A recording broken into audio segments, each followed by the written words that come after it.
من یکی از عباس ادریس‌های داخل ایران هستم و به عنوان شهروند خبرنگار این وایس رو برای سینما رکس دارم ضبط میکنم.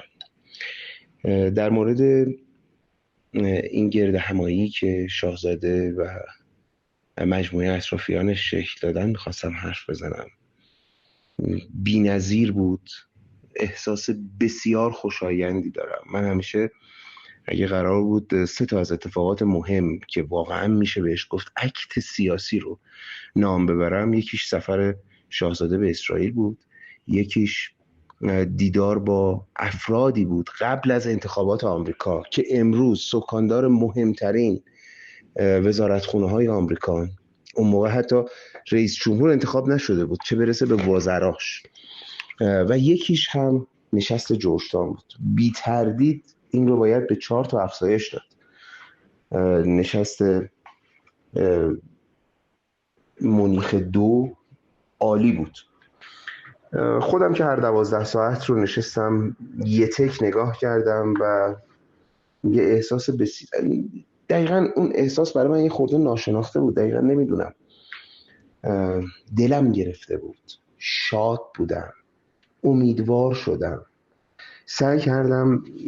خیلی متناقض بود، خیلی خوشحال بودم، اما همزمان وقتی مادران دادخواه، جوانان دلیر ایران که واقعا به این شکل بیرحمانه بیناییشون از دست دادن، اون آسیب روحی که دیدن، اون دختر زیبایی که میگفت به خاطر یه قلب به من تجاوز شد، اینها رو که میدیدیم خب نمیتونستیم دیگه جلوی خودمون رو بگیریم.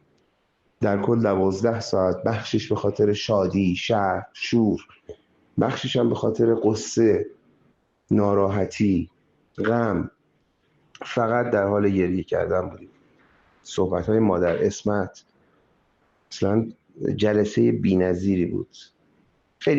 خیلی خوشم اومد.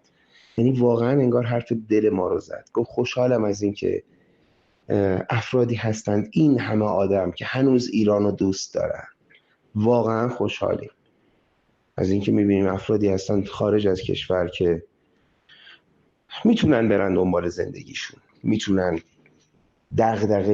این همه دغدغه نداشته باشن، این همه فشار رو تحمل نکنن، این همه انگ نخورن، این همه بی‌انصافی در قبالشون نشه، ولی اومدن پای کار و موندن. از مجموعه اطرافیان شاهزاده واقعا تشکر میکنم. بعد از جلسه اولی که تو مونیخ برگزار شد که به مونیخ 1 هم معروفه، یک اصل 12 اضافه شد که البته که رهبری شاهزاده بود و البته همه به درخواست اکثریت حضار که تأکید داشتن این حتما باید گنجونده بشه، هرچند همه پذیرفتن.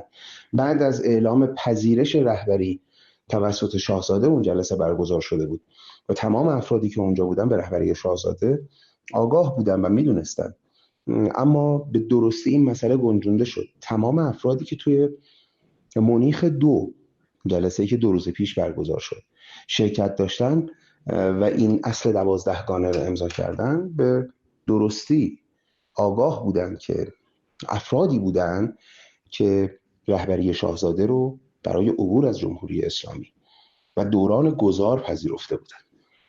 خیلی از افرادی که الان دارن انقلت میارن که آقا فلانی نبوده فلانی بوده، یکی از شروط اصلی برای شرکت در این جلسات پذیرش رهبری شاهزاده است که اکثریت ایرانگراها و وطن دوستان این رو پذیرفتن و اتفاقا همین غربال ها هست که دل مردم رو شاد میکنه که دوباره از جمعی که خودمون درست میکنیم گزیده نمیشیم. این یکی از اصول مهمه و اون تنوع بسیار وحشتناکی که من تا حالا در عمرم هیچ جا ندیدم و اونجا جمع شده بود، یک دلگرمی خاصیه که واقعا حداقل برای منی که تفکر پادشاهی خواهی دارم بسیار ارزنده و قابل احترامه. ما از اونجایی که دنبال حذف نیستیم، اما با همه وجودمون جلوی انیرانی ها می ایستیم و اندیشه های متفاوت رو پذیراییم. اون تنوع آقای اسماعیل نوری‌علا مادر اسمت که واقعا دیگه به قول آقای اسمشون رو فراموش کردم، تمام مراحل سیاست حتی چریکی رو هم گذرونده، همه اینها امروز گرد شاهزاده جمع شدن برای ایران و به نام ایران.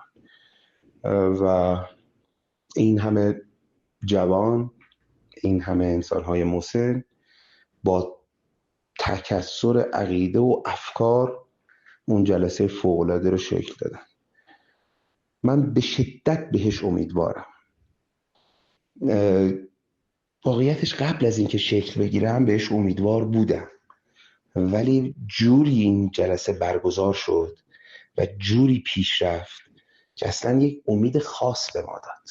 کار فوق‌العاده‌ای بود، جای خیلی هم خالی بود، ولی همه رو که نمیشه دعوت کرد. اگه قرار بود دعوت کنن که باید 85 میلیون ایرانی دعوت میشد. خودم یه احساس عجیبی داشتم از اینکه میدیدم همه افرادی که هستن پادشاهی خواه نیستن، خیلی هاشون پادشاهی خواه نبودن، ولی اومدن و رهبری شاهزاده رو پذیرفتن. اولویتشون عبور از جمهوری اسلامی بود، براندازی این رژیم جهل و جور و فساد و آدمکش و شکنجهگر و جنایتکار، و برای این کار متوجه شدن دیگه به واقعیت رسیدن. هیچ راهی وجود نداره مگر اینکه پشت شاهزاده رضا پهلوی حرکت کنن تا ما بتونیم به یک نتیجه خوبی برسیم. این شور فقط مال من نیست، این احساس رضایت و امیدواری فقط برای من نیست. تو این 3 روز هر چقدر که من با دیگران صحبت کردم برای من خوشایندتر شد. ببینید داخل ایران هم بخشی هستن که اصلا خودشونو وارد مسائل سیاسی نمی‌کنن، دارن زندگیشونو میکنن و خیلی اصلا توان روحیشو ندارن که اصلا در مورد شکنجه باشون صحبت بشه. ولی من با هر کسی که صحبت کردم تو این 2 روز بعد از نشست مونیخ 2 خیلی برام جالب بود که همه از این مسئله اطلاع دارن. شاید مثل ما ننشستن ریز نگاه کنن که به فرض مثال جناب آقای دکتر شیبانی راد دقیقاً چه چیزی گفتن، ولی کلیت ماجرا، مخصوصا اون بخشی که شاهزاده سخنرانی کرد، اون بخشی که مادران دادخواه صحبت کردن، اون بخشی که اون عزیز گفت شاهزاده ما ایرانمون رو میخوایم، یا اصلا فوق‌العاده بود. مردم نمیدونم چی جوریه، ولی این بخش ها بیشتر تو روح و روانشون تأثیر گذاشته.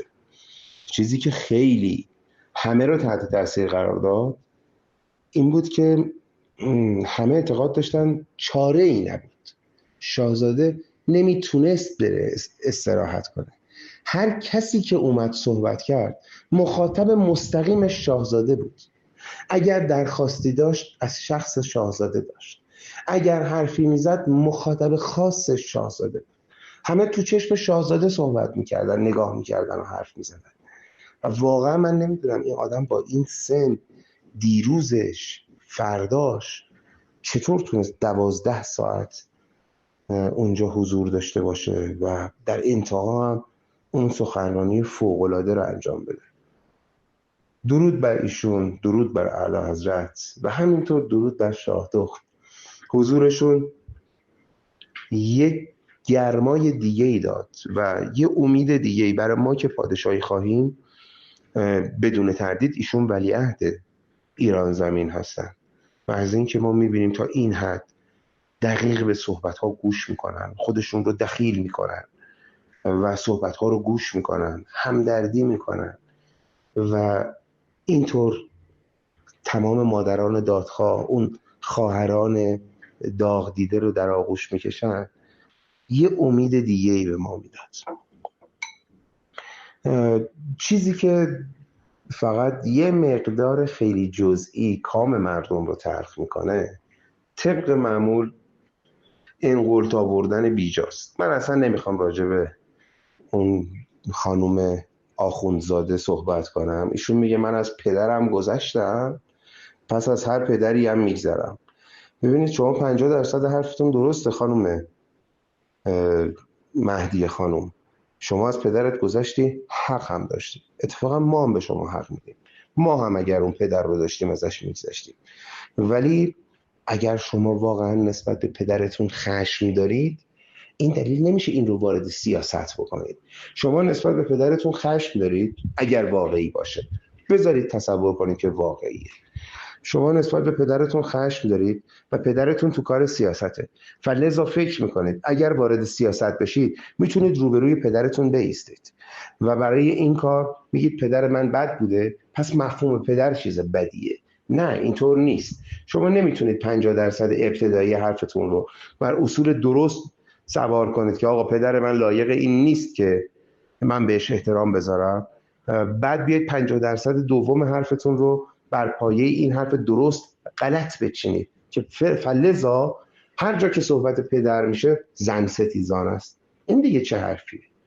شما ندیدید اونجایی که شاه دخت نور سرشو گذاشت رو شونه اعلی حضرت؟ من میدونم شما پدری امن نداشتید، اما امنیت پدر ما، این پدر معنوی، آینده ما رو میسازه. و در نهایت اینکه شاهزاده چه کاری بکند که ازش ایراد گرفته نشه، هر کاری که بکند، اونهایی که ناراحتن و اصلا اون بیماری پهلوی ستیزی رو دارن، هر کاری که شاهزاده میکنه ازش ایراد خواهند گرفت. پس بهترین کار اینه که ما مسیر خودمون رو بریم، همونطوری که این همه بر علیه خانواده پهلوی از زمانی که ما بچه بودیم بمباران منفی شدیم، اطلاعات غلط و دروغ دریافت کردیم، اما خلاصه راهمون رو پیدا کردیم. ادامه دادن این راه باعث میشه خیلی از اینها یا به مرور حذف میشن، یا کمرنگ میشن، یا خلاصه عاقل میشن به سمت ما خواهند اومد، یا به جبر زمانه برای اینکه حذف نشن حق رو به ما خواهند داد و به سمت حقانیت میان. هیچ چاره ای نیست. یه تشکری هم دوباره بکنم از افرادی که این جلسه رو که به میزبانی شاهزاده بود تونستن این گرد همایی رو شکل بدن. جوانهایی که آینده این کشور رو قراره بسازن و ستونهای سیاسی آینده این کشور رو دوش اونها قرار میگیره. جوانهایی که در عین جوانی خیلی پخته شدن و هم از سیاست بین الملل خیلی اطلاعات دارن، همین که با این جنون 57 و 3 فاسد به اندازه کافی تنه به تنه شدن و آگاهی به دست آوردن. از اینکه این همه جوان تو اون جلسه بود، در کنار اینکه به افراد مسن 87 ساله‌ای مثل مادر اسمت هم تریبون داده شد، پسر 18 ساله، دختر 16 ساله. این تنوع سنی خیلی خوب بود. اون نیروی جوانی در قبال اون تجربه که اون افرادی که بودن و در نهایت اینکه واقعا تعداد جوانها بیشتر بود، این نشون میده که آینده بسیار روشنه. امیدوارم این جلسات ادامه دار بشه و این جلسه مهمترین قدم برای پیروزی بود. این رو همه حس میکنن. پاینده ایران جاودانه باد سلسله شاهنشاهی پهلوی.